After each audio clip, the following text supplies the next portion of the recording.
Welcome to Cosmic Communion.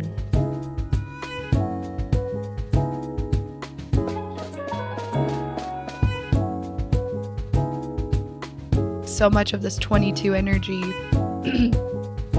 has been so alive in what you just said, how grace works through you, it moves your hands. Yes, that's 22. The great cosmic mother. The great cosmic mother. And that it moves through us. And when we step out of the way, when we remove the resistance, the doing gets done. Exactly. The doing is emergent. It's not like a forced thing. It's just an expression and a quality of spirit moving through form, moving into mattered form. Yeah. And so, yeah. So with 55, it was about and I don't know, maybe you can explain this better, but it's something about like the spirit rising. Yeah. Whereas like with 22, it's like the spirit is descending into the matter. Whereas like with 55, it's like we're almost like there's this like transcendence of the physical form to have this spiritual experience, and then 22 is about like integrating that spirit into the form. Yes. And so there is a little bit of this kind of masculine feminine polarity, in that 22 very much is this divine mother, cosmic mother archetype, which is about the body and the physical form. Whereas the spirit in 55 is more of that masculine representation of transcending the physical form for that spiritual experience. Does that resonate with how you understand these two? Yeah. Yeah. Yeah, it does. It's the upward propulsion versus the downward. And so are we moving away from matter or towards matter? But that also there's it 22 and 55 are kind of these polarities. And one thing that I think is super helpful to tap into them is that both of them exist in the mundane everyday life. That like they're accessed through, you know, because so much of what we talk about in like spiritual circles is like ascending and like not being in the body, and like this whole like spiritual egotism conversation that's like about being more than just your flesh. And it's like, oh, actually that's the whole purpose, like to be in this physical form, experiencing and listening to spirit as it moves through us, whether it's evolving up and out of us or down and into us. And so 55 is the evolution, the upward movement, and 22 is the involution. And what I love about 22 is it's the involving, it's moving down. And so it's getting involved in literally the physical form. And so much of what the 1220, what like we talk about with the 1222, that channel just in general is like, it's like very moody and artsy and expressive. And that's why it is. Like this is the place of art, or of spirit creating art through our forms. And of course this week we started the Artist's Way. And so I'm like reading it, page 3, it's like creative energy is life energy. Like I was like, oh, okay, I was supposed to be reading this book all along. Like, why was I resisting this book? Yeah. Because it's the 1222. It's really what we're talking about in 22. And so you have 12 in your south node. Is that right? Yeah. Yeah. Yeah, so I'd love to hear what is being activated for you with this 22 transit. And I think it's 12 on your personality side, right? Yeah, 12 in my south node on my personality side. Because we were, okay, so I mean, context, like I want to kind of weave in this conversation we've been having about the nodes and the connection to karma. Do you want to share a little bit about that? I would love to hear Like, what's at the top of your mind on that conversation first? Like, what direction? There was something really profound that we were tapping into, and now I'm like, oh, well, duh, the nodes are connected to your karma. Like, that's what the nodes are. It's about your karmic destiny. And so. It was that karma's in the body, though. Oh, right. Yeah. Yeah, that karma that our physical body. Well, I don't know. Maybe we'll have to talk this out a little bit. But the way that I was kind of relating to it is like the design side, the red doesn't have karma. It's the personality side that has karma. And I don't know, this is actually kind of related to what I was reading in 22, because he was talking about how we really misunderstand karma, and that it's only connected to this life. It doesn't actually get passed on lifetime to lifetime. Our gifts and the things that we learn and cultivate, those move with us lifetime to lifetime. But our karma is limited to this lifetime. So, well, it talks about how dishonor is kind of the frequency of which karma is created. So where we've experienced that along our life path previous to this moment, for example, we are in our lifetime, those are the karmic threads that we've like kind of woven and that we can undo in this lifetime, that will be shed and kind of exonerated as we pass on to the next incarnation. But the thing that, as you were saying that was like kind of coming up to me, or coming up for me, is that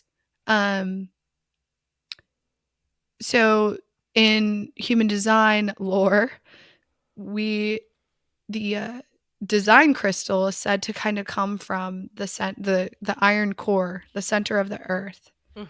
And so the thing that kind of came into my mind as you were talking about that is like, but is there a karmic density from the earth that we're dealing with in our physical form, right? So like the design crystal is the programming and the coding that is carrying our DNA codes from ancestral lineage.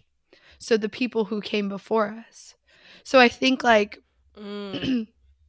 what Richard is saying is like consciously, the karma that we carry, we can like consciously unpack that and clearly see those threads of dishonor that we've like woven into our lives. However, there is some sort of lineal, like, you know, like ancestral karmic load that does get passed along, that isn't necessarily a mental story. It's just like a part of the DNA coding. Interesting. And so to me, there's like, so there's almost like, it kind of seems like there's almost like two different flavors of karma. There's like our ancestral karma, which is really connected to the karma of humanity at large, which was like another thing that he spoke about. That it's really about our collective karma as a human species. And so that's why when we do our work to learn our own lessons, that does have a ripple effect into the whole collective. That's how we can save humanity, save the world, is by saving ourselves. Yes. So there's that, but then it's almost like there's this other suffering that feels more related to the personality. Yes. That feels very tied to like your soul's evolutionary journey. Yes. And I kind of wanted to read this little thing in here. Yes, please do. So, yeah, individual karma does not travel beyond a single lifetime, even though it does pass into the human collective. Every negative act is recorded for future processing in the bardos, and it is stamped into the collective DNA of humanity, where it will eventually be redressed.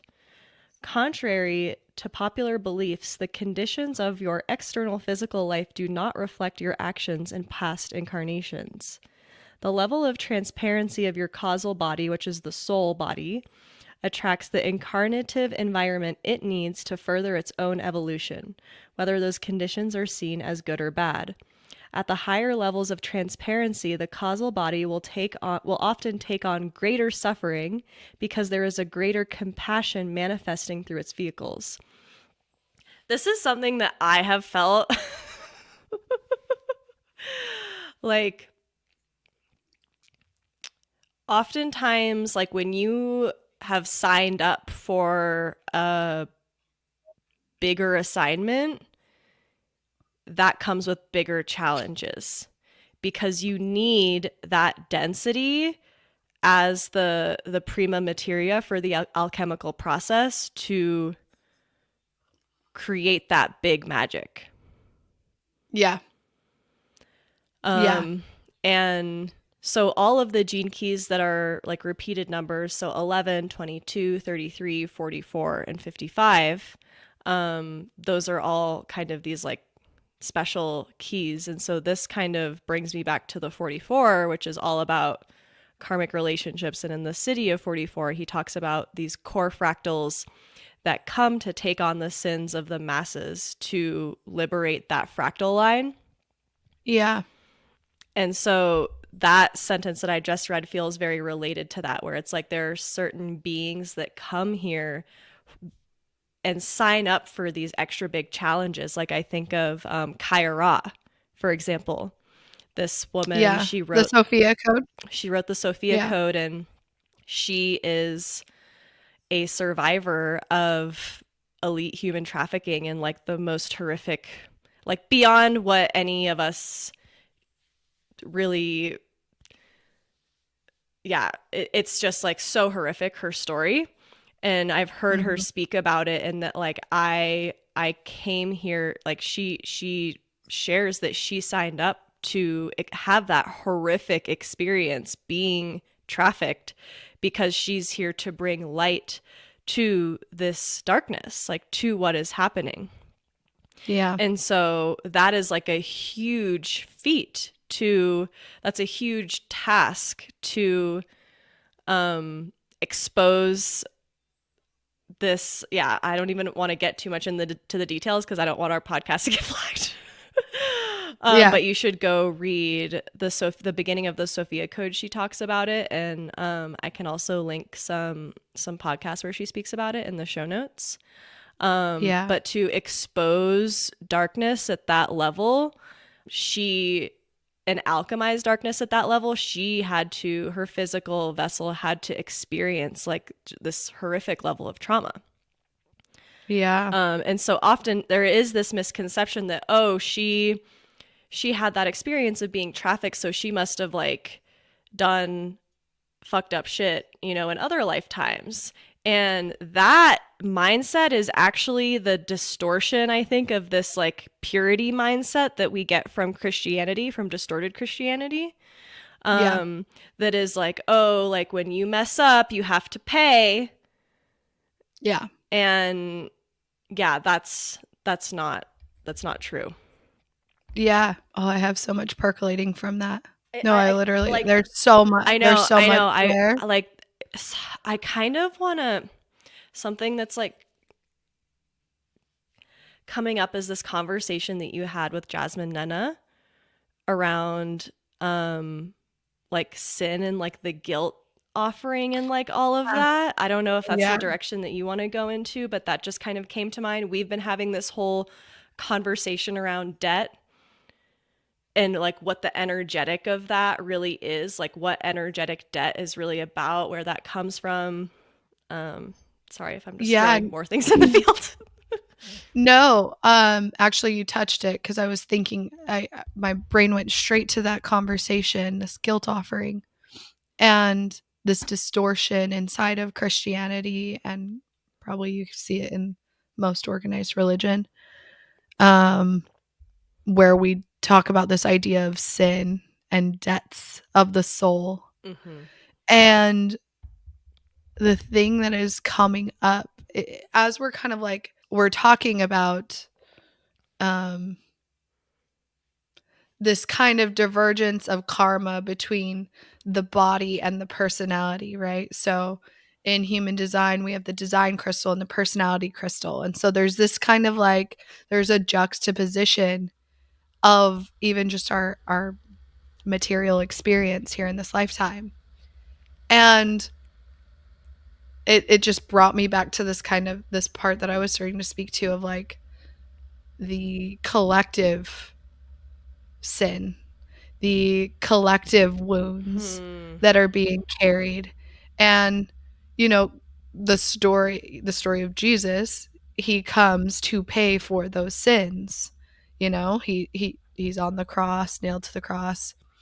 And I'm not going to remember the scripture or whatever specifically, but essentially was a role model and an embodiment of being a channel of grace. So I think this is somehow tied back to this 22 thing. Yeah. Where 22 very much is this place of one, it's a place of evolution. And that's why it's kind of a profound thing to be talking about this week as the sun is transiting 22. But that grace is a human experience. We all experience grace. And grace is creative flow. It is life force energy pouring through us. And we are all attuned to that frequency in our own differentiated way. And that paying the price of our humanity or of the collective's error and sin is there's something there that I like can't quite put my words around, but is like, it's literally just what, I don't know.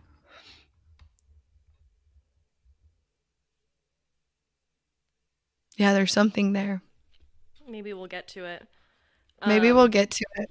I wanted to, since you brought up Christ, I wanted to just read the little part where he speaks about the three pure ones and like the lesson or that they each came to offer us, or the teaching that they each came to offer us. So he speaks about Hermes Trismegistus, who, if you're familiar with the Kybalion, those are the Hermetic principles that come from Hermes. I don't know if I'm saying that right.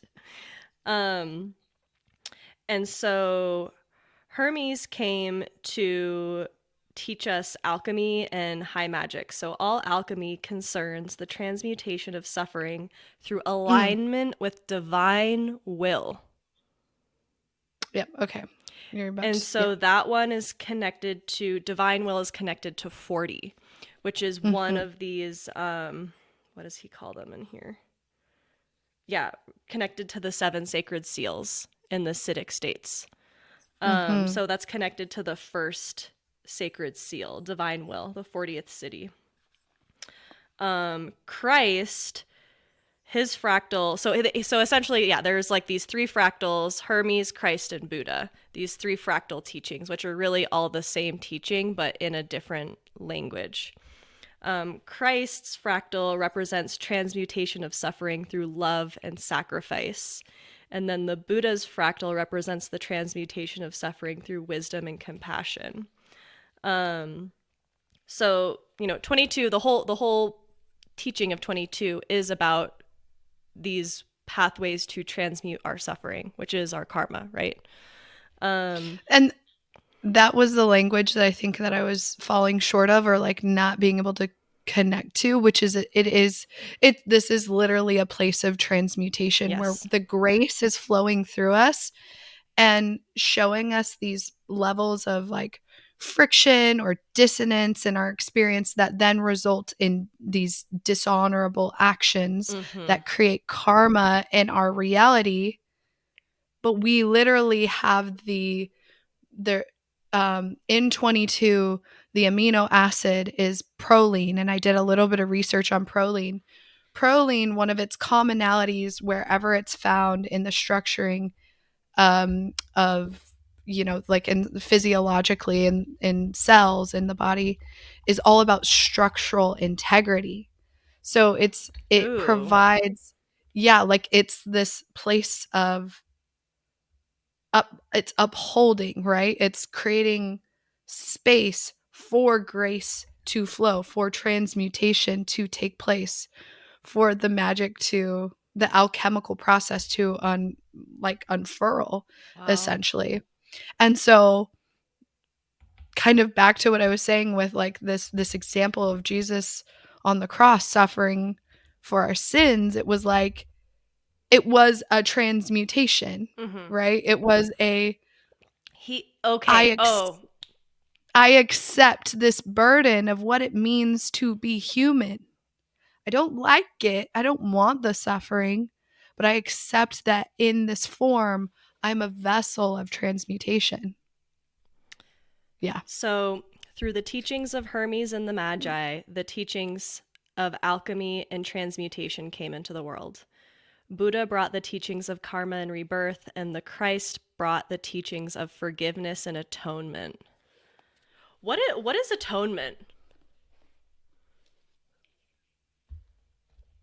I think it's like to me it's like a revival of the spirit. It's like, Mm, like it's kind of also hand in hand with forgiveness. So like those debts have been played or have been paid. So now how am I going to act after I've transmutated? Like what is the way that I channel grace now that like our art is an atonement? hmm.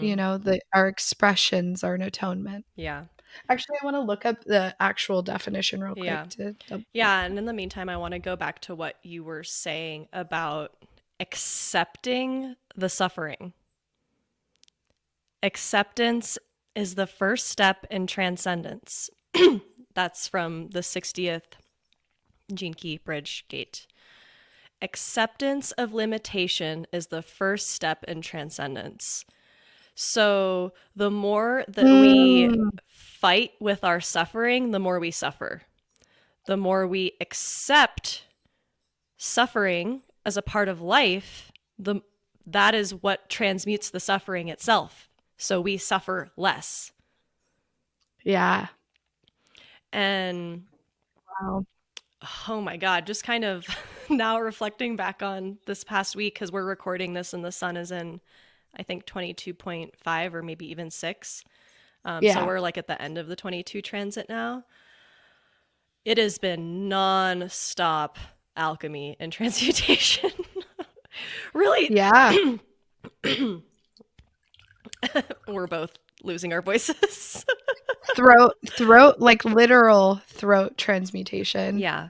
Um, but it really feels like since we entered Pisces season with 55, um, it's just been like nonstop alchemy and transmutation. And then the dial got turned like way up this past week, and it's like it's showtime. It feels very much like in my life being asked to step into this role of community alchemy. Mhm. My tea teacher Poe came into town, and I was supporting him and apprenticing with him doing these tea sits, and I was seeing how much alchemy was taking place at the tea table, and how in these like environments we're able to just, I think, like alchemize these things faster together. That was something that was coming up last night as well. Um, was like we do our own personal alchemy, but I think that when a group of people are coming together around a shared intention to alchemize and transmute the suffering of the group, that's where like real big magic can happen. I don't know why big magic is like the word that keeps coming through today. That's the name of Well, this Elizabeth Gilbert's book. yeah. It's Um been coming through so much for me that during this transit. I loved that book when it came out. I feel like it was like a book that continued kind of putting me on this path that I've currently found myself on in such like a simple way. Like it's like one of those teachings that is like so profoundly human mhm. and so profoundly spiritual at the same time. And 22 is all about the spirit getting involved with your life and what that means. And so, like, as we're continuing to kind of like open this up, it's the suffering. The suffering is also an interference with that creative process moving through us. But it's also like, it's like back to this thing that we were talking about with the density. It's also the fuel. It's also what we feel, you know, what fuels that process to continue moving. I'm seeing the connection with the 33 also. So the shadow of 33 is the shadow of forgetting. Yeah. And so I think it's like what keeps us stuck in this loop of dishonoring ourselves is that we forgot that we came here and we signed up to experience this suffering so we can transmute it for the human collective. I think that's the thing that's really coming through is like we, obviously humans and like the egoic mind like to make everything personal, but actually we're just serving our function for the benefit of humanity, for the evolution of humanity. I just I was just looking through my notes because, okay, first I want to comment on this that you just said, which is so beautiful because I think we live in a time where we're really like, one of the major narratives is like, deal with your own shit and don't look at anybody else's, like, deal, you know? And so it's allowed this narrative to continue where we're not accepting that part of the suffering is how we belong to one another, that Mm-hmm. are, you know, like, that the collective pain is all of our pain. And like being able to hold that, that's like this is like a major teaching and being able to step into community. Yeah. um but as you were talking, I was remembering I started writing something. I'm like, I can't remember when. My notes section will remind me. So January 8th, 2025, so this year, I wrote, to live is to endure, to bear, to carry, to hold. In a world of immediacy, comfort, patience, although still virtuous, it is rare. This is the distance between our collective reality and true union with Source. We are all on a journey towards wholeness. The awakened path will require and invite you into patience and an acute awareness of your suffering, Mm. into waiting and disentangling your humanity from your divinity while seeing that they are not separate. Where we find a strategy to wait, we find suffering and an invitation into new worlds of conscious embodiment and root center attunement. So this is pulling us back. This was like the Capricorn teaching that we went through, and that, yeah, suffering is that space. Like, transmutation is not just this process that is happening very quickly, but it's like it's a vessel. Like, it takes time. It's like, I'm imagining like it's like this magic pot that we're tossing things into, and then we're stirring, and we're like, it's our cauldron. Yeah. And it's not like, oh, transmutation done. It takes waiting, and the waiting is what we perceive as suffering. Mm-hmm. And the Something there. and the body is the vessel for transmutation. There is no other Yeah. place that transmutation happens. Yes. Yes. So when we host meditation tea and bagels, Luna does an alchemical meditation. She leads us through at the beginning, and she always uses like walks us through the alchemical process using the teapot. Right? So the teapot is the vessel where the transmutation will happen, where the alchemy will happen. The tea leaves are the substance, the material to be transformed. And then you need the energy to transform it, which is the hot water. Wow. And so similarly, the way that she guides us through the meditation is, the physical body is the container. The material that we're seeking to transform is whatever intention, thought, whatever is ailing you, whatever Mm. suffering you want to, put your attention on. And then the breath is the energy that transmutes and transforms that substance. Yeah. What I love about that is like tea is an art. Like, you know, the world that you're in is so much about like this high art that is found inside of tea. And so like bringing that back to this 22 and this artfulness and this like moodiness and what we describe it as in human design, you can see that art is this like normal human reaction to transmutation, to being a vessel of transmutation. And like we have so many different modalities that we do similar things that you're, you know, like you're explaining with tea and, you know, putting it in the tea, all of that. It's like that process is what painters do and what writers do and they put that intention into the pot, you know? Yeah. And I think like that's really what we're seeking to teach and embody and role model through seed sounds, is that your personal alchemical process, the way that you transmute your suffering, is art. Yes. Like, and that's like that's everything. It's what we keep talking about, right? Like alchemizing the karmic density, the lead of your life, into gold, spiritual and material abundance. That's what art is. Art is alchemy. Art is like bringing all of your pain and your suffering and all of that to the table and transforming it, transmuting it into beauty, into abundance. That is the highest form of magic. Yes. That's what magic is. Oh my God.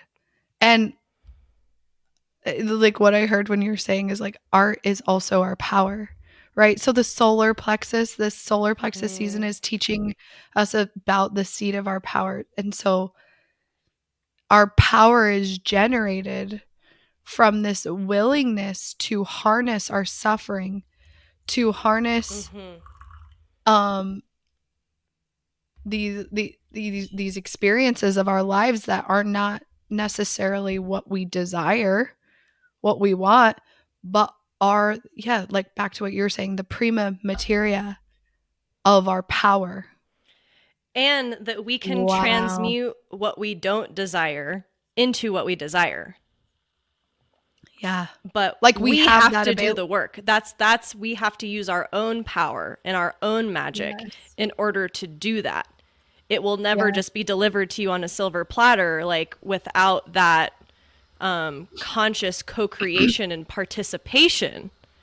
That's something that Luna and I talked about in the like recent Seed Sounds episode, is like the difference between going with the flow and moving with the flow. Yeah. And when we're moving with the mystery, moving with the flow, moving with the planetary energies that are moving through the planet, that's how we access our own quantum power. We're allowing our bodies to be vessels for this energy. That's what the quantum power is. It's not ours. It's just opening up to channel power that is greater than the human power. That's why I keep using the word superhuman. It is beyond human. It is when it's atomic. It's atomic, yes. In the gene keys, 22 is physiologically correlated to the cranial ganglia. So I decided to look that up. What does that mean? And so the cranial ganglia is a very specific part of the nervous system that bridges the PNS, the peripheral nervous system, which is found throughout like our body. It's like our sensory nerves, like through our organs and into our arms, that bring information up into the brain for us to translate. And the cranial ganglia is found like it's like in our taste buds, it's in our ears, it's in so it's at the back of the neck. It's at this juncture where it's like acoustics. It's the acoustics of our body, which is so much about like tone and taste. And so we see where we like we collect these kind of keynotes, that 22 is this place where art is curated inside of our form, that we are all very differentiatedly attuned to different forms of art that is transmutation, and we can like, we're literally tuning forks to it. We know what art is for us through us by like our taste and what sounds good to us and what feels good to us, and like, and that's not the same. Like, not every single person is designed to sense the world around you in the exact same way. And so grace and creative energy, or just energetic flow moving through us, becomes a different expression internally, if that makes sense. I just thought that that was like it was so interesting to me, that it's like, it's tonal. It's like, we talk about that with like the twos, the taste. Yeah. Everybody has a different flavor profile. So that's super interesting. Our taste in music, our quality of art, like what types of paintings we like, these are all qualitative of like our own internal resonance system. Yeah. Yeah. Different forms of art are therapeutic for different people. Yeah. Because it's like we're seeking that harmony, that like kind of homeostasis. Yeah. And so, yeah, there's like so many deeper layers there with like what you were kind of tuning into with the whole, what is it called? The resonance square? Yeah. Yeah. The resonance square. So it's like, yeah, there's different frequencies that that help our body to transmute and to help spirit become involved into form, for us to literally manifest our art forms. And art forms are just our expressions, like what we translate grace as, and what it essentially results inside of, or what it results as, you know, like what we see on the canvas is very indicative of the internal process. And so like people, you know, artists talk a lot about using pain to create the art, you know? Yeah. And that's found here in the 1222. But I would also, something that is interesting to me is after 22 we have 36, and I would actually like to just maybe combine them, because we have 22, which is the individual nature, and 36, which is the collective. And so they're very similar frequencies in a different orientation, which is what we talked about in Aquarius season.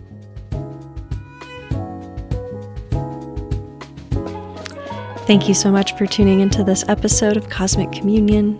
If you enjoyed this conversation with me and Cody, then you can find us inside Heavenly Bodies, where we dive deeper into the cosmic synthesis. This episode is brought to you by Seed Sounds Media, and we invite you to enter the creative crucible, a space for initiation deeper into yourself and your creative process. To learn more, you can visit seedsounds.com/memberships or click the link in the show notes. Thank you so much for tuning in to this episode of Cosmic Communion. We'll see you back here next week.